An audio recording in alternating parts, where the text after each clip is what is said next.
Bueno, amigos, estamos con la gran campeona Claressa Shields, una de las grandes boxeadoras de este momento, que va a una pelea muy importante el 10 de septiembre en Inglaterra contra Savannah Marshall. Well, my friends, we are here with the multi-champion Claressa Shields, who is going to fight very big fight September 10th in England against Savannah Marshall. And thank you, Claressa, for this minutes.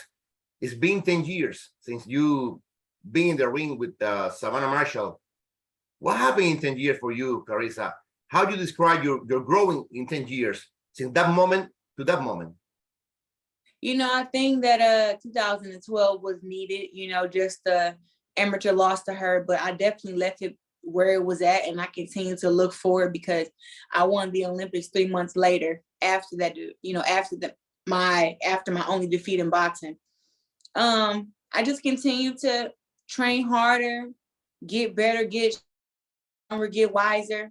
And now, you know, after 5 years of being a professional, 2-time undisputed, 3-division world champ, 12-time world champ, and only facing top competition. And I just pride myself on looking better than my last fight. That's it.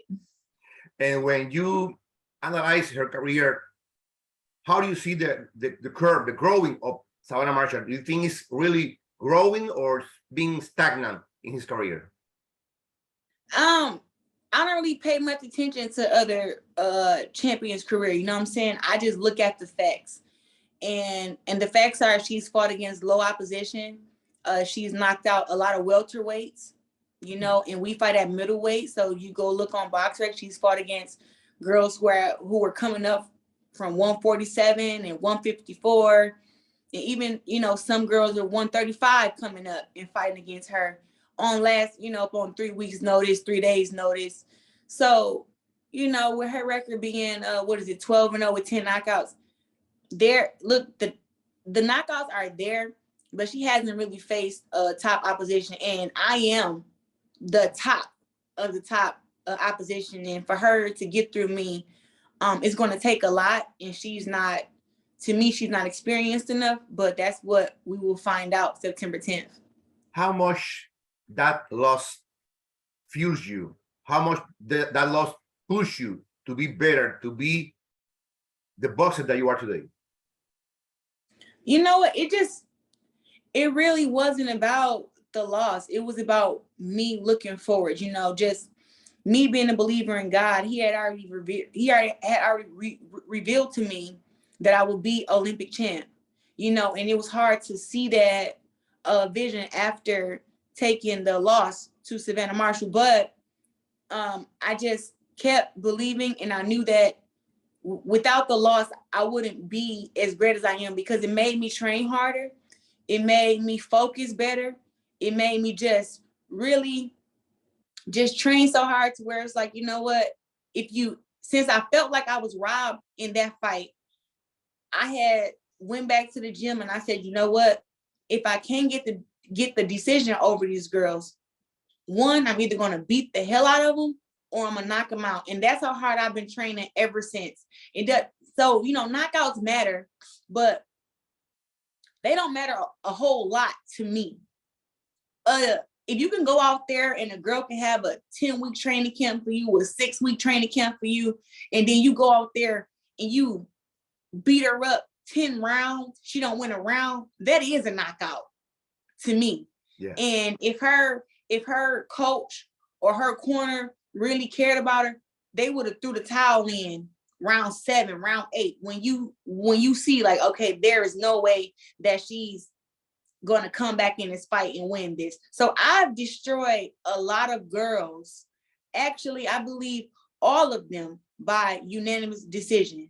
So to me, those are knockouts, because if you have a full training camp and I can just go on there and make you look amateur, that just shows how great I am. So if the knockouts come, they come, but if they don't, I'm still getting the W's, and that's what really matters. Now you're going to her home, you're going to England, and we know that England is very, very tricky. The people is raucous, the people is crazy.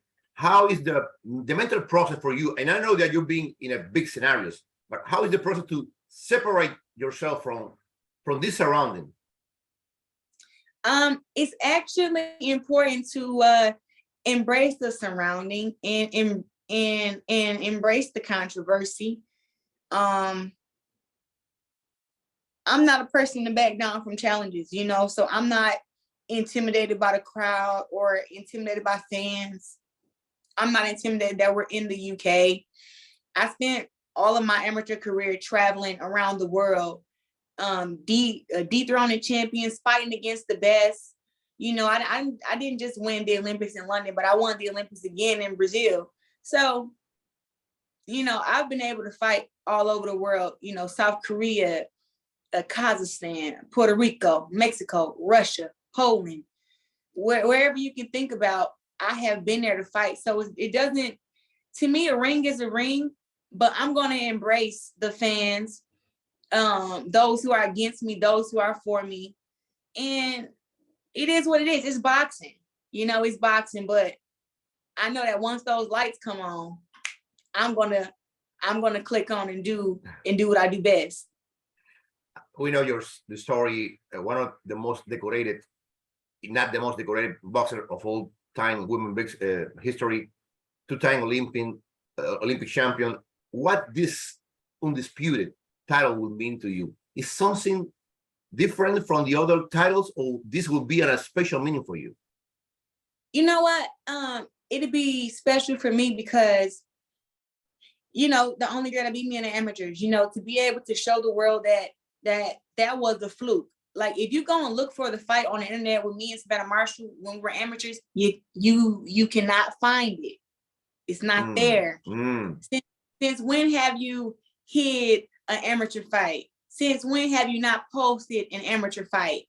And now that this fight is here, you know, since no one has seen that amateur loss, but everybody will be able to see me win in the professionals for the undisputed title where it actually matters, you know. So it mattered back then, but it really matters now. How do you describe this moment, this particular moment in boxing for women?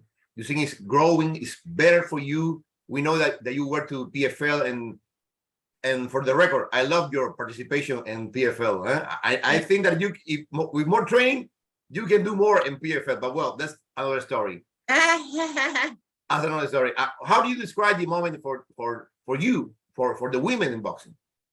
You know, women's boxing has grown so much in the past 4 to 5 years, especially up in the last 2. You know, I think all the women champions have played their part, from myself to Katie Taylor, Amanda Serrano, to making these fights happen, and especially making these America versus UK fights happen. And I think that with that, it has broadened women's boxing. It has brought exposure to it. We're going to be the first women fighting as the main event at the O2 Arena.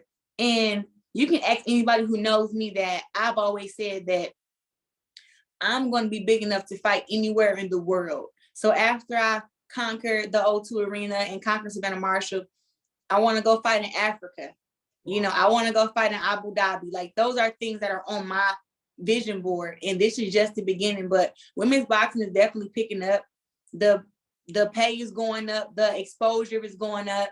I mean, I got over 500,000 followers on Instagram. Great. And those are all organic followers. And I believe that after this fight, that I'll be closer to 1 million than what I am now. So women's boxing is going in the right direction. Well, Ms. Claressa, I hope that you have a good fight. Both of you have a great fight for the fans, and I hope that you will be the winner of this second fight with Savannah Marshall. Good luck, and thank you for this minutes. Thank you. You're welcome.